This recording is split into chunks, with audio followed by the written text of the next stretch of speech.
Hello दोस्तों, स्वागत है आप सभी का गजब तथ्य पर। बाबा बैजनाथ धाम झारखंड के देवघर में स्थित है। यह शिवजी के 12 ज्योतिर्लिंगों में से एक है।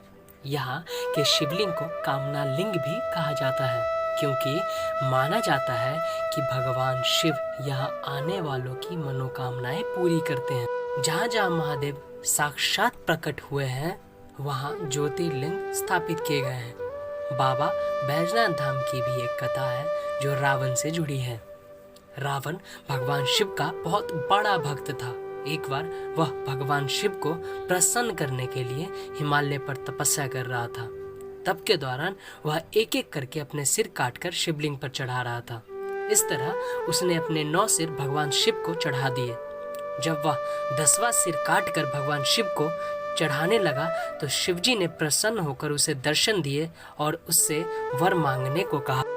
तब रावण ने शिवजी से वरदान मांगा कि वह कामना लिंग को लंका ले जाना चाहता है।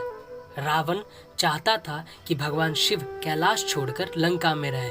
शिवजी ने रावण की यह मनोकामना पूरी की, परंतु एक शर्त भी रख दी। उन्होंने कहा कि अगर तुमने शिवलिंग को रास्ते में कहीं भी रखा तो मैं फिर वहीं रह जाऊंगा और नहीं उठूंगा।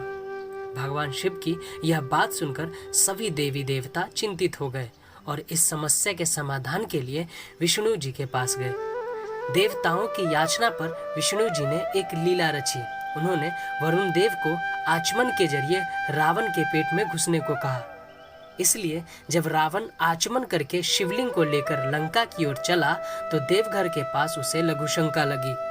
रावण ने शिवलिंग वहां घूम रहे एक बैजू नाम के ग्वाले को पकड़ा दिया और स्वयं लघुशंका करने चला गया।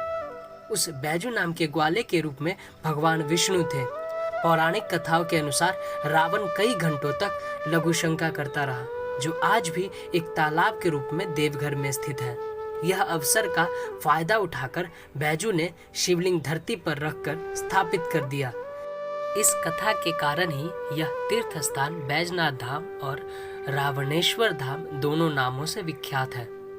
जब रावण लघुशंका से लौटकर आया तो उसने शिवलिंग को उठाने की लाख कोशिश की, परंतु वह नाकाम रहा। भगवान की यह लीला समझ आने के बाद रावण को बहुत क्रोध आया और वह शिवलिंग पर अपना अंगूठा गड़ाकर चला गया। उसके बाद ब्रह्मा, विष्णु आदि देवताओं ने आकर उस शिवलिंग की पूजा की। शिवजी के दर्शन होते ही सभी देवी देवताओं ने शिवलिंग की उसी स्थान पर स्थापना कर दी और शिव स्तुति करके वापस स्वर्ग चले गए। तभी से महादेव कामना लिंग के रूप में देवघर में विराजते हैं। तो देखा दोस्तों, ये थी बाबा बैजनाथ धाम की पीछे की कहानी। अच्छा लगा हो तो लाइक करें। धन्यवाद।